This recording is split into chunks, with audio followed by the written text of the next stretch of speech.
Welcome to A1 TV Telugu news. మచిలీపట్నంలో జనసేన కార్యకర్తల దాడిలో గాయపడిన ఆర్పీఎం డాక్టర్ గిరి దుకాణం ధ్వంసమైన సతీష్లను వైఎస్ఆర్సీపీ అధినేత మాజీ ముఖ్యమంత్రి జగన్ ఫోన్లో సంప్రదించి పరామర్శించారు. బాధితులకు ధైర్యం చెబుతూ పార్టీ తరపున పూర్తి అండగా నిలుస్తామని హామీ ఇచ్చారు. ఈ సంఘటనతో మచిలీపట్నంలో ఉద్రిక్త వాతావరణం నెలకొంది. జగన్ స్పందనతో బాధిత కుటుంబాలకు కొండంత నమ్మకం కలిగినట్లు తెలుస్తోంది. మరోవైపు జనసేన కార్యకర్తల దాడిపై ఆయన తీవ్ర అసంతృప్తి వ్యక్తం చేశారు. రాష్ట్రంలో శాంతి భద్రతలను కాపాడేందుకు వైఎస్ఆర్సీపీ కట్టుబడి ఉందని తెలిపారు. అవునండి సార్ మాట్లాడతారు. సార్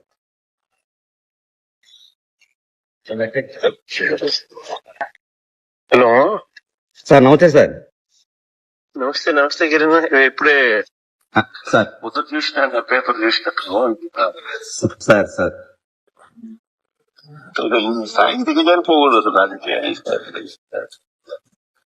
సార్ సార్ నాని మన ఫ్రెండ్ నాని అంత బాగానే పట్టించుకుంటాం. ఎస్సీ మాలను తిరుగుతూ నా మీద దాడికి దిగారు సార్. కుల్లం పేరుతో చుట్టూ నన్ను ఒక 100 మంది పైగా వచ్చి నాకు కొట్టిన మొత్తం తాళాలు వేసి పారిపోతే ఆ తాళాలు పగలగొట్టి నా షాప్ లో నా మొత్తం ఫ్రిడ్జ్ డ్రింక్స్ మొత్తం స్నాక్స్ అన్ని అమ్ముతా ఉన్నారండి. అవన్నీ పడగొట్టేసి నా కుటుంబం జరిగే విధానాన్ని నన్ను నాశనం చేశారు. పోలీసుల దగ్గర 36 పేర్లతో వాళ్ళందరి పేర్లతో కేసులు పెట్టినావు కదా? పెట్టాను sir, SC ST case sir. పెట్టినా కూడా పోలీసుల దగ్గర నుంచి స్పందన లేదు. అవును సార్, రిజిస్టర్ అయింది కాబట్టి ఓకే సార్. మనం వచ్చినాక విజయవాడ అభివృద్ధి కార్యక్రమాలపై మంత్రి నారాయణ కీలక సమీక్ష నిర్వహించారు. సమావేశానికి MP Kesineni Sivanath, MLA Gadde Rammohan Rao, municipal శాఖ director Sampath Kumar, VMC chairman commissioner Dhyan Chandra, public health engineering in chief Prabhakar, CRDA engineering in chief Gopal Reddy, BJP నేత ప్రత్తిపాటి శ్రీధర్ హాజరయ్యారు. అండర్ గ్రౌండ్ డ్రైనేజీ, రోడ్ల నిర్మాణం వంటి పలు పెండింగ్ పనులపై చర్చించారు. గత టీడీపీ ప్రభుత్వంలో ప్రారంభమై మధ్యలో ఆగిపోయిన పనులకు టెండర్లు పిలవాలని నిర్ణయం తీసుకున్నారు. అలాగే గ్రేటర్ విజయవాడ ఏర్పాటు దిశగా త్వరితగతిన చర్యలు చేపట్టాలని నిర్ణయించారు. నగర అభివృద్ధి ప్రాజెక్టులు వేగవంతం చేస్తామని మంత్రి నారాయణ స్పష్టం చేశారు.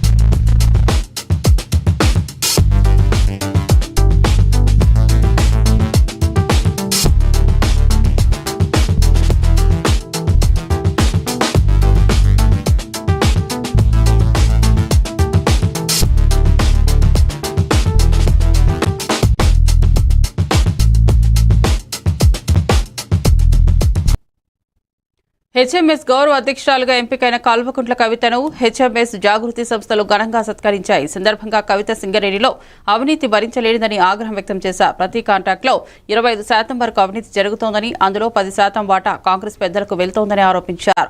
అవినీతి అరికట్టకపోతే సింగరేణి భవన్ ముట్టడిస్తామని హెచ్చరించారు. కాంగ్రెస్ అంటేనే కరప్షన్ పార్టీగా మారిందని తీవ్రంగా విమర్శించారు. సింగరేణి గుర్తింపు సంఘం ఎన్నికల్లో హెచ్ఎంఎస్ జెండా ఎగురుతుందని ధీమాగా చెప్పారు. కార్మికుల కోసం కృషి చేస్తానని, మీరిచ్చిన గౌరవాన్ని నిలబెడతానని కవిత హామీ ఇచ్చారు. అల్లకే సింగరేణి కార్యాలయాలు ఎవరైనా కూడా టీపీజీ కేసు వెనక ఎవరు ఉన్నారు? ఎంతమంది ఉన్నారు? కానీ అన్ఫార్చునేట్లీ ఇవాళ కేసీఆర్ గారు అధికారంలో లేనప్పుడు టీపీజీ కేసు ఏం చేయాలి? గల్లీలకు వచ్చి కార్మికుల కోసం కొట్లాడాలి. ఇవాళ టీబీజీ కేసు అయినా హెచ్ఎంఎస్ అయినా ఎవరు ఎక్కువ కొట్లాడితే, ఎవరి కార్మికుల పక్షాన ఎక్కువ నిలబడి వారి హక్కులు సాధించుకోగలిగితే వాళ్ళకే సింగరేణి కార్మికులు ఓటేస్తారు తప్పితే ఇంకొకటి కాదు. కాబట్టి టీబీజీ కేసులో ఉన్నటువంటి నాయకులకు కూడా నేను ఈ సందర్భంగా తెలియజేస్తా ఉన్నాను. మీకు అనేక పర్యాయాలు నేను చెప్పిన, మనం కార్మికుల ఇష్యూ తీసుకొని గ్రౌండ్ లో ఉండాలి. గవర్నమెంట్ లో ఉన్న కదా అని గ్రౌండ్ విడిచిపెట్టొద్దని చాలా సార్లు చెప్పిన, వాళ్ళు వినలేదు. అయినప్పటికీ ఇంకొక మాట కేసీఆర్ గారు నాకు చెప్పింది పదే, మీ టీబీజీ కేసు నాయకులు కరప్షన్ చేస్తూ ఉన్నారు, తగ్గించుకోమని చెప్పండి అంటే పదే హెచ్చరికలు చేయడం కూడా జరిగింది. అయినప్పటికీ వాళ్ళు మారలేదు. ఇక మూడో అంశం, అనేక సార్లు నేను చెప్పిన, 20,000 మంది యువమిత్రులను ఇవాళ మనం ఉద్యోగాలు ఇచ్చి కొత్తగా సింగరేణిలోకి తీసుకున్నాం. మరి ఇప్పుడు వచ్చినటువంటి యువ నాయకత్వానికి కార్మికుల చట్టాల పట్ల అవగాహన, వారికి ఒక నాయకత్వ లక్షణాన్ని అలవాటు చేయాల్సినటువంటి బాధ్యత టీబీజీ కేసు మీద ఉంటుంది. కాబట్టి మీరు కేంద్ర కమిటీలో యువకుల్ని తీసుకోండి, 60-70% యువ మిత్రులను వేసుకొని ముందుకెళ్ళండి అని పదే చెప్తే కూడా ఏనాడు యువతను ప్రోత్సహించినటువంటి పాపాన టీబీజీ కేసు పోలేదు. టీబీజీ కేసు హైదరాబాద్ షేర్గూడలో హెచ్పీ పెట్రోల్ బంక్లో కల్తీ పెట్రోల్ విక్రయం కలకలం రేపేది. మహేష్ అనే వ్యక్తి తన కారు కోసం పెట్రోల్ పోసుకున్న తర్వాత వాహనం ఆగిపోవడంతో అనుమానం వ్యక్తం చేశాడు. తిరిగి బంక్ వద్ద బాటిల్తో పెట్రోల్ తీసుకోగా అందులో నీరు కలిసినట్లు తేలింది. దీంతో ఆగ్రహంతో బంక్ సిబ్బందితో ఘర్షణకు దిగాడు. ఈ సంఘటనతో స్థానికులు ఆగ్రహం వ్యక్తం చేస్తూ బంక్ నిర్వాహకులపై చర్యలు తీసుకోవాలని డిమాండ్ చేశారు. పెట్రోల్ నాణ్యతపై ప్రజలు ఆందోళన చెందుతున్నారు. ఈ ఘటన స్థానికంగా పెద్ద ఎత్తున చర్చనీయాంశంగా మారింది. కల్తీ ఇంధనం విక్రయంపై అధికారులు దృష్టి సారించాల్సిన అవసరం ఉందని ప్రజలు కోరుతున్నారు. వాటర్ అయితే అదేం మండదు కదన్న.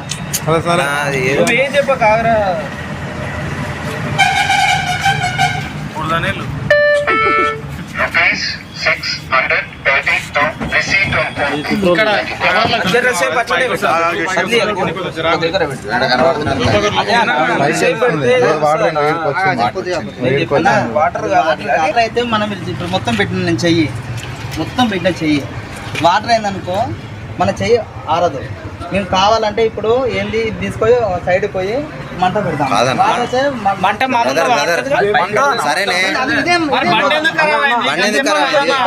ఎందుకు మండుతో చెప్తా. ఆల్రెడీ సగం పెట్రోల్ ఉంది, సగం వాటర్ ఉన్నాయి. పెట్రోల్ ఉన్న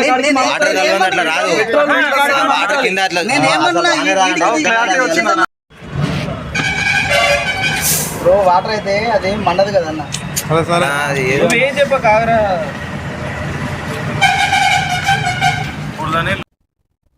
BRS MLC Dasoju Sravan Telangana BJP నేతలపై తీవ్ర స్థాయిలో విరుచుకుపడ్డారు. గ్రూప్ 1 అంశంపై హైకోర్టు తీర్పు వచ్చినా ఒక్క బీజేపీ నేత స్పందించడం లేదని విమర్శించారు. ముఖ్యమంత్రి రేవంత్ రెడ్డి తరపున రక్షణ కవచంలో వ్యవహరిస్తున్నారని ఆరోపించారు. గతంలో అశోక్ నగర్ లో ధర్నా చేసిన బండి సంజయ్ కూడా ఇప్పుడు మౌనం వహిస్తున్నారని ఎద్దేవా చేశారు. రిట్ పిటిషన్ వేయవద్దని చెప్పడమే కాకుండా రేవంత్ రెడ్డిని ఎవరూ ప్రశ్నించడం లేదని బీఆర్ఎస్ మధ్య రాజకీయ బంధం స్పష్టంగా కనిపిస్తోందని శ్రావణ్ వ్యాఖ్యలు చేశారు. మీకు చెప్పాలా తతంగం జరుగుతుంటే సందట్లో సడమియాల లెక్క బీజేపీ వాళ్ళు వీళ్ళు ఉలుకుపలు కినబడదా అన్న మీకేమన్నా విన్నారే? గ్రూప్ 1 పేరు మీద జడ్జిమెంట్ వచ్చింది, ఒక్కడన్నా మాట్లాడినారే బీజేపీకి వెళ్ళి? మా రామచంద్ర అన్న మాట్లాడలే, పెనం మీద పోపు కింద కేసీఆర్ అన్నగానే ఎగిరిపడే బండి సంజయ్ అన్న మాట్లాడలే, ఎవరు మాట్లాడతలేరు. ఎందుకు? రేవంత్ రెడ్డి మీద ఇట్స్ బ్లాక్ స్పాట్ అని రేవంత్ రెడ్డి ఆయన మీద మచ్చబడదో ఏమైనా అనుకుంటున్నారో ఏం పడో ఒక్కరిని మాట్లాడతలేరు. మీ నోట్లకి ఏమైనా తాళాలు వేసుకున్నారా అన్న మీరేమన్నా? ఎందుకో మాట్లాడతలేరు. మీరు బీజేపీ పార్టీని ప్రజల కోసం నడుపుతున్నారా, రేవంత్ రెడ్డిని కాపాడడం కోసం నడుపుతున్నారా? మీరు రేవంత్ రెడ్డి రక్షకులా మీరేమన్నా? రక్షకులా మీరేమన్నా? కేంద్ర మంత్రులు ఉంటారు, పెద్ద పెద్ద నాయకులు ఉంటారు, నోరిప్పితే ఆగకుండా అడ్డమైన భాష అంతా మీరు కేసీఆర్ గారి పైన బీఆర్ఎస్ పార్టీ పైన మాట్లాడతారు. మరి ఎందుకో ఈ గ్రూప్ 1 అంశం మీద, తర్వాత ఈ తీర్పు పైన, ఇవాళ ఎస్ఎల్పీ వేస్తా అన్న తీరు పైన, రివ్యూ పిటిషన్ వేస్తా అన్న తీరు పైన ఎందుకో మాట్లాడరు మీరు? సినిమా డ్రామా చేసిండ్రు బండి సంజయ్ గారు. ఒకరోజు మొత్తం బ్యానెట్ ఎక్కి నిలబడ్డాడు అశోక్ నగర్లో. ఎక్కడ పోయింది ఆయన? మేమందరం పోయినమేయాల. ఏదో విద్యార్థులంతా పాపం ర్యాలీ చేస్తున్నారు కదా అని మేము పోతే మా ర్యాలీలో మీరు ఎట్లా, అరే మీ ర్యాలీ ఏంద్రా భయ్, విద్యార్థుల ర్యాలీ, అది ఉద్యమం జరుగుతుంది కదా అని అంటే మా మీద దాడి చేసే ప్రయత్నాలు కూడా చేసింది. మళ్ళీ సిగ్గువేగు లేకుండా మీకు దాడి చేసే ప్రయత్నం చేసినా మీకు బుద్ధి రాలేదని మళ్ళీ ప్రెస్ మీట్లు పెడతారు ఆడిడ. నేను అడుగుతా ఉన్నాను కదా, బండి సంజయ్ గారు, why are you not talking sir? Your cabinet minister. నాకు ఆయన గుర్తు బాగా. అదే అశోక్ నగర్కి వెళ్ళి ఫోన్ కొట్టిండు సార్ బండి సంజయ్ గారు. ఫోన్ కొట్టంగానే హాట్ లైన్ ఎవరిది అనుకుంటున్నారు? కిషన్ రెడ్డిది కాదు, లేకపోతే లక్ష్మణ్ కాదు, రామచంద్రరావు కాదు, ముఖ్యమంత్రి రేవంత్ రెడ్డితో హాట్ లైన్ బండి సంజయ్ గారికి. అదే బ్యానెట్ మీద మహేష్ బాబు నిలబడ్డాడు ఆయన, చుట్టంతా చీర్ గ్యాంగు నిలబడి ఫోన్ కొడతాడు. ఫోన్ కొట్టంగానే ఆయన ఫోన్ ఎత్తాడు. మీరు అసెంబ్లీ దాకా రండి, మీకు మొత్తం సమస్య.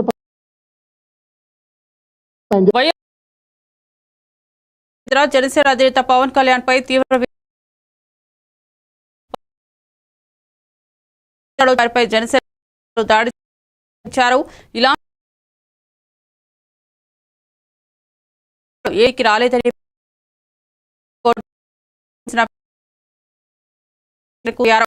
ముందుగా చెప్పాలని డిమాండ్ చేశారు. పవన్ ద్వంద్వ వైఖరి ప్రజల ముందే బహిర్గతమైందని వ్యాఖ్యానించారు. మీద నుంచోబెట్టి నువ్వు క్షమాపణ చెప్పు అని చెప్పని చేసినటువంటి విధానం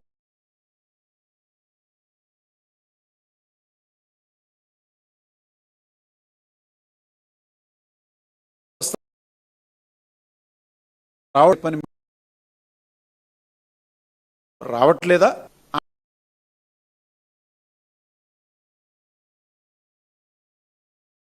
విషయాన్ని చెప్తున్నాను. ఏ రాజ్యాంగం ద్వారా ఇవాళ ఈ అరాచకం కానీ గతంలో ఎన్నో అధికారంలోకి మీరు వచ్చిన దగ్గర నుంచి ఇప్పటి వరకు జరిగినటువంటి ఎన్నో అరాచకాలు ఏ రాజ్యాంగంలో ఉంది? ప్రజలకు కానీ ఇవాళ తెలుస్తుంది ఏంటిదంటే రాసినటువంటి రెడ్ బుక్ మీరు అమలు చేస్తున్నారు. మరి నిజం ఇక్కడ కూడా లేదు. మరి ఇదే పవన్ కళ్యాణ్ గారికి ఓ చిన్నపాటి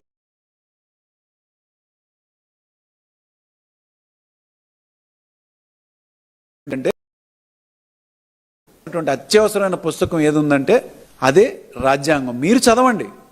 మీరు చదివితే ఆ రాజ్యాంగంలో ఇలాంటివి చేయమని ఎక్కడన్నా ఉందా? మరీ ముఖ్యంగా మీరు జగన్మోహన్ రెడ్డి గారిని ప్రశ్నించారు. ఏమిటంటే ఏ రాజ్యాంగాన్ని బట్టి ఆయన రావట్లేదు, ఆయనకి సపరేట్ రాజ్యాంగం. ఆయన రాజ్యాంగాన్ని క్షుణ్ణంగా తెలుసుకున్నారు కాబట్టే స్పీకర్ గారికి లెటర్ ఇవ్వడం జరిగింది. అదే విషయాన్ని హైకోర్టు ముందు ఉంచడం కూడా. మాజీ మంత్రి అంబటి రాంబాబు ఆంధ్రప్రదేశ్లో మెడికల్ కాలేజీల అంశంపై స్పందించారు. పేద ప్రజలకు వైద్య సేవలు అందించాలనే ఉద్దేశంతో జగన్ కొత్త కాలేజీలను ప్రారంభిస్తున్నారని వివరించారు. అయితే చంద్రబాబు వాటిని అమ్మే ప్రయత్నం చేశారని విమర్శించారు. వైఎస్ఆర్సీపీ ప్రభుత్వం అధికారంలోకి వచ్చిన తర్వాత అమ్మినవన్నీ తిరిగి రాబడతాయని స్పష్టం చేశారు. జగన్ ఒకటి చెప్పి మరొకటి చేసే తత్వం కాదని, ఇచ్చిన హామీలను ఖచ్చితంగా అమలు చేస్తున్నారని అంబటి స్పష్టంగా చెప్పారు.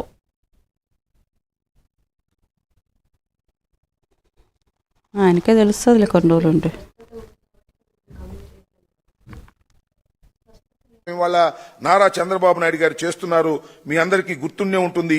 చంద్రబాబు నాయుడు గారు గత ప్రభుత్వంలో కూడా జరిగినటువంటి అనేక స్కామ్స్ మీద లిక్కర్ కేసు కూడా చంద్రబాబు నాయుడు గారి మీద ఉంది. ఇవాళ చంద్రబాబు నాయుడు గారు బయట తిరుగుతున్నాడంటే 7 కేసుల్లో చంద్రబాబు నాయుడు గారు బెయిల్ తీసుకుని తిరుగుతా ఉన్నాడు. వాటన్నిటిని తిమ్మిరి బొమ్మని చేయాలనే ప్రయత్నం చేస్తున్నాడు. ఇవాళ ఇన్వెస్టిగేషన్ టీమ్స్ అనేది గందరగోళం చేయాలని చూస్తున్నాడు. ప్రభుత్వం వారి చేతిలోకి వచ్చింది కాబట్టి వారు అధికారంలో వారు మీద ఉన్నటువంటి కేసుల్ని ఇవాళ మాఫీ చేసుకోవాలనేటువంటి ఒక నీచమైన కుట్ర చేస్తున్నాడు. ఈ కుట్రలన్నింటినీ కూడా న్యాయస్థానాల్లో ఎదుర్కొంటాం.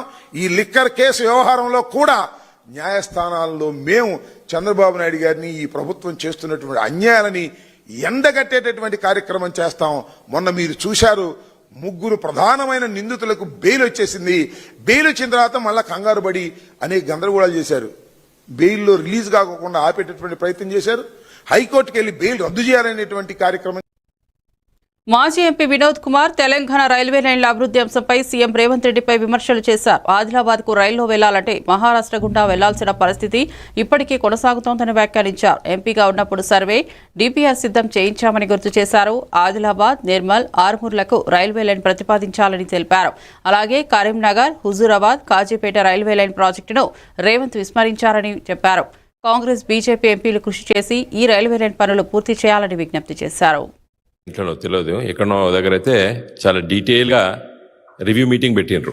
ఆ రివ్యూ మీటింగ్లో చీఫ్ సెక్రటరీ, కొంతమంది ఎంపీలు, దక్షిణ మధ్య రైల్వే జనరల్ మేనేజరు, చీఫ్ ఇంజనీర్లు, తర్వాత మన రాష్ట్ర సెక్రటరియట్లో ఉన్నటువంటి R&B సెక్రటరీస్, వీళ్ళంతా కూర్చొని చాలా డీటెయిల్గా ఇలా పత్రికల్లో చాలా ప్రముఖంగా కూడా అది న్యూస్ ఐటెం వచ్చింది. ఉదయం పుట్టే చదవడం జరిగింది. రివ్యూ తీసుకున్న అమరా నుండి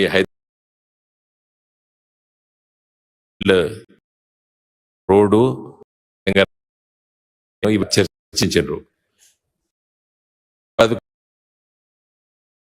చట్టంలో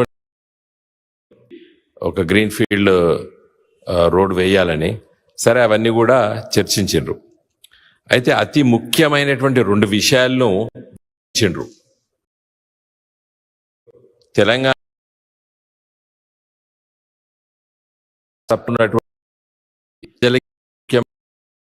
రైళ్ల గురించి వెళ్ళి గత 10 నుండి పార్లమెంట్ సందర్భంలో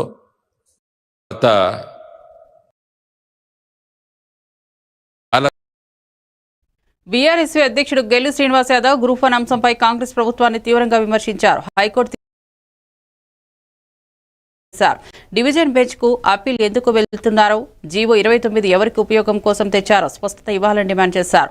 రాష్ట్ర వ్యాప్తంగా విద్యార్థులు సంఘాలను ఏకం చేసి పోరాటం చేస్తామని హెచ్చరించారు. మంత్రులను గ్రామాల్లో తిరగనివ్వకుండా అడ్డుకుంటామని గట్టిగా చెప్పారు. కాంగ్రెస్ ప్రభుత్వం విద్యార్థుల భవిష్యత్తుతో ఆటలు ఆడుతోందని ఆరోపించారు.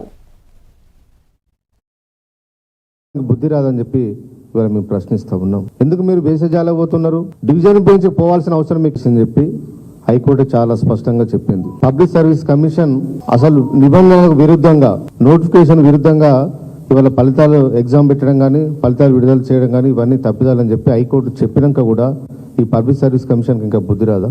ఈ ప్రభుత్వానికి బుద్ధి రాదని చెప్పి ఇవాళ మేము ప్రశ్నిస్తా ఉన్నాం. ఎందుకు మీరు బేసజాల పోతున్నారు? డివిజన్ బెంచ్ పోవాల్సిన అవసరం మీకు ఎందుకు? ఆ నిరుద్యోగుల జీవితాలతో ఆటలు ఆడుకుంటారా? ఎన్ని సంవత్సరాలు ఆటలు ఆడుకుంటారు? ఏళ్ళ కొద్ది విద్యార్థులు గ్రూప్ 1 కోసం రాసుకుంటూనే ఉండాలా? ఇప్పటికి ఇదేనా? ప్రాపర్ గా కండక్ట్ చేయలేరా? కండక్ట్ చెప్పండి, యూపీఎస్సీకి రాయండి. మేము చేయలేము, రాష్ట్రంలో పబ్లిక్ సర్వీస్ కమిషన్ ద్వారా మేము కండక్ట్ చేయాలని చెప్పే ఆపరణ చేయండి. ఒక దిక్కు విద్యార్థి సంఘాలు, విద్యార్థులందరూ కూడా పబ్లిక్ సర్వీస్ కమిషన్ కు మొర పెట్టుకొని ప్రాపర్ ఎగ్జామ్ నిర్వహించండి. గతంలో జీవో నెంబర్ 55 ఉండే ఆ నోటిఫికేషన్ ప్రకారమే మీరు ఎగ్జామ్ కండక్ట్ చేయని చెప్పి ప్రభుత్వాన్ని విన్నవిస్తే దాన్ని వైలేట్ చేస్తూ తీసేస్తూ 29 తీసుకొచ్చి ఇవాళ విద్యార్థుల నెత్తిన కూర్చున్న ఇవాళ ఈ పబ్లిక్ సర్వీస్ కమిషన్ ఎవరి కోసం ఇవాళ జీవో నెంబర్ 29 తీసుకొచ్చారో ఈ ప్రభుత్వం ఇంతవరకు దాని మీద స్పష్టత ఇవ్వట్లేదు. ఇవాళ హైకోర్టు తీర్పునిచ్చినాక కూడా మేము మా తప్పిదాలను సరిదిద్దుకుంటాం, కోర్టు తీర్పు ప్రకారం మేము తీర్పు ప్రకారం మేము మొదలుకుంటాం చెప్పి ఒక్క స్టేట్మెంట్ లో ఇవాళ పబ్లిక్ సర్వీస్ కమిషన్ నుంచి లేదు, ఈ ప్రభుత్వం నుంచి కూడా లేదు. దున్నపోతు మీద వానబడ్డట్టే ఈ ప్రభుత్వం పెద్దలు ఇవాళ వివరిస్తున్నాం తప్ప వాళ్ళకు ఉడుకు లేదు, పలుకు లేదు. ఇవాళ మీరు అనుకుంటున్నారు కావచ్చు మేము కోర్టుకు వెళ్తాం, డివిజన్ బెంచ్కి వెళ్తాం అని చెప్పి ఎవరైతే ఎగ్జామ్ రాసిరో, ర్యాంక్ వచ్చారో వాళ్ళకు మీరు చెప్పే ప్రయత్నం కూడా మీరు చేయొచ్చు. కానీ లక్షలాది మంది నిరుద్యోగులు, వేలాది మంది నిరుద్యోగులు తిరుమల ఆలయంపై అసత్య ప్రచారం చేస్తున్నారని వైఎస్ఆర్సీపీ అధినేత జగన్పై విమర్శలు వెలువెత్తుతున్నాయి. 2014 నుంచి 19 వరకు పింక్ డైమండ్ పోయిందంటూ అదే తరహా ఆరోపణలు చేసి చివరకు అది రూబీహారం అని తేలిందని గుర్తు చేశారు. ఇప్పుడు కూడా జగన్ తిరుమలపై ఇదే తరహా ఆరోపణలు చేస్తూ ప్రజలను తప్పుదారి పట్టిస్తున్నారని ఆరోపించారు. ప్రతిరోజు ఇలాంటి ఫేక్ ప్రచారాలు చేస్తూ భక్తుల మనోభావాలను దెబ్బతీస్తున్నారని విమర్శించారు. పవిత్ర ఆలయాన్ని రాజకీయాల కోసం వాడుకోవద్దని కోరుతున్నారు.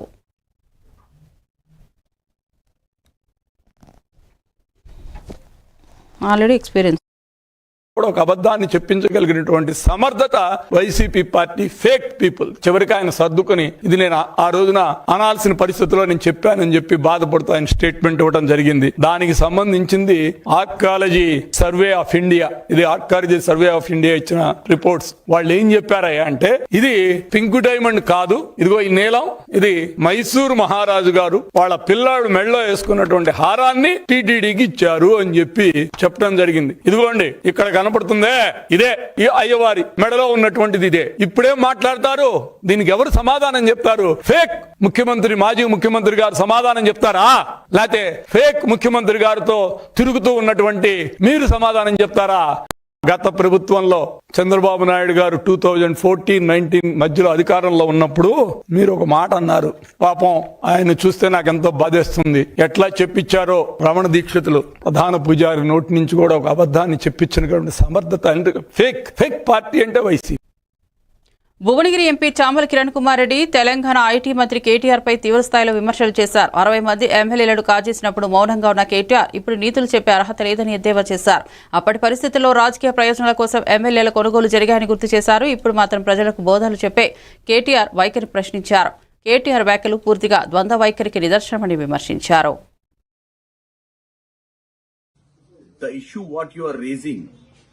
The people of this country, not only Telangana people of this country know how you ruled this particular Telangana state without having opposition.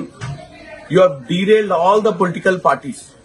And now you are tagging Rahul Gandhi with the photographs of some MLAs, and especially when the case of this particular issue is with the Supreme Court. And Supreme Court have directed to the Speaker to take an appropriate decision. But you can't stop yourself. You want to be always, you want to confuse our leadership in Delhi and you want to confuse the people of Telangana. You are doing this again and again. What is the reason? I didn't understood. So better what I want to say to you is, you just go back and look at yourself how you ruled Telangana without having a proper opposition, how you derailed the other political parties, how you have looted Telangana without having an assembly sessions, without having a cabinet meetings, without having a proper democratic structure in this state. Now because you are day by day you are losing the ground, your family has become a joke of this particular Kaleshwaram issue. Your own sister is trying to say that your governance was the worst governance and your own family. పర్యాటక మరియు excise శాఖ మంత్రి Jupally Krishnarao social మీడియాలో తన వ్యాఖ్యలను వక్రీకరించి తప్పుడు ప్రచారం చేస్తున్నారని ఆగ్రహం వ్యక్తం చేశారు. తాను చెప్పిన మాటలను వక్రీకరించి ప్రజలను తప్పుదారి పట్టించే ప్రయత్నాలు జరుగుతున్నాయని స్పష్టం చేశారు. నిజానికి తాను చేసిన వ్యాఖ్యలు వేరే ఉద్దేశంతో చేసినప్పటికీ వాటిని వక్రీకరించి చూపడం అనైతికమన్నారు. ప్రజలు ఇలాంటి తప్పుడు ప్రచారాలు నమ్మొద్దని సూచించారు. రాజకీయ ప్రయోజనాల కోసం ఈ విధమైన తప్పుడు ప్రచారాలు చేస్తే తగిన సమాధానం ఇస్తామని జూపల్లి హెచ్చరించారు. సందర్భంలో ఎవరు గెలుస్తారో తెలియదు, గెలుస్తామో లేదో తెలియదు, గెలిచిన పార్టీ అధికారులకు వస్తారో తెలియదు, అధికారులకు వచ్చినా నేను చెప్పిన చేస్తారో తెలియదు. కాబట్టి నేను ఇటువంటి హామీలు ఇవ్వను. కానీ ఒక హామీ ఇస్తా ఉన్నా, ఇచ్చిన ఇప్పుడు కూడా ప్రతి ఎన్నికల్లో నిజాయితీగా పనిచేస్తా, కష్టపడి పనిచేస్తానన్నమాట హామీ మాత్రం ఇచ్చిన. కానీ ఏ హామీ ఇవ్వకపోయినా అన్ని పనులు చేసిన. అందుకే ప్రజలు మళ్ళీ నన్ను శాసనసభకు 7వ పర్యాయం నన్ను శాసనసభకు పంపడం జరిగింది అనేటువంటి మాట ప్రస్తావిస్తూ నేను చెప్పిన అంశం, దాన్ని సోషల్ మీడియాలో బీఆర్ఎస్ సోషల్ మీడియానా లేకపోతే ఇంకొకట, అట్లాగే నిన్న గవర్నర్ గారు రిజర్వేషన్ సంబంధించిన ఫైల్ అప్రూవల్ చేసినట్టుగా అన్ని డివిజన్లు వస్తూ ఉంది. అంటే వాస్తవం అనేది జరగలేదు. ఇది కూడా అంటే నేను చెప్పిన అంశాన్ని వదిలేసి అశ్వత్థామ అతః కుంజరహ అంటే అశ్వత్థామ చనిపోయిండని చెప్పేటువంటి క్రమంలో అశ్వత్థామ చనిపోలే. అశ్వత్థామ అథ కుంజర అంటే అక్కడ ఉన్నటువంటి ద్రోణాచార్యుని కొడుకు అశ్వత్థామ ఆ కురుక్షేత్ర యుద్ధంలో అతని అస్త్రాలు వదిలేయాలంటే కొడుకు చనిపోయిండని చెప్తే ఆయన అస్త్రాలు వదిలేస్తాడని చెప్పని ధర్మరాజు అశ్వత్థామ అని గట్టిగా మాట్లాడి అతః కుంజరహ అన్నాడు. అంటే ఏనుగు చనిపోయింది అంటే చెప్పగలరు, అంటే అర్థం మారిపోయింది. భీష్ముడు అస్త్రాలు వదిలేస్తాడు అంటే వాస్తవం ఒకటి, జరిగిన ఒకటి. నేను 7 పర్యాయాలు కొర్లాపులో పోటీ చేసిన సందర్భంలో ఎలక్షన్ మీటింగ్స్లో మాట్లాడుతూ నా కార్యకర్తలు పక్కన వచ్చి ఈ చెవిలో ఆ చెవిలో చెప్పిన ఈ హామీ ఇవ్వండి ఆ హామీ ఇవ్వండి అన్నప్పుడు నేను దాన్ని చెబుతూ ప్రజలకు ఇగో నా కార్యకర్తలు చెప్తా ఉన్నాడు. అయినా నేను హామీలు ఇవ్వను. ఎందుకంటే పోటీ చేసిన సందర్భంలో ఎవరు గెలుస్తారో తెలియదు, గెలుస్తామో లేదో తెలియదు, గెలిచిన పార్టీ అధికారులకు వస్తారో తెలియదు, అధికారులకు వచ్చినా నేను చెప్పిన చేస్తారో తెలియదు. కాబట్టి నేను ఇటువంటి హామీలు ఇవ్వను. కానీ ఒక హామీ ఇస్తా ఉన్నా, ఇచ్చిన ఇప్పుడు కూడా ప్రతి ఎన్నికల్లో నిజాయితీగా పనిచేస్తా, కష్టపడి పనిచేస్తానన్నమాట హామీ మాత్రం ఇచ్చిన. కానీ ఏ హామీ ఇవ్వకపోయినా అన్ని పనులు చేసిన. అందుకే ప్రజలు మళ్ళీ నన్ను శాసనసభకు 7వ పర్యాయం నన్ను శాసనసభకు పంపడం జరిగింది అనేటువంటి మాట ప్రస్తావిస్తూ నేను చెప్పిన అంశం. మరిన్ని అప్డేట్స్ కోసం చూస్తూనే ఉండండి ఏవన్ టీవీ తెలుగు న్యూస్.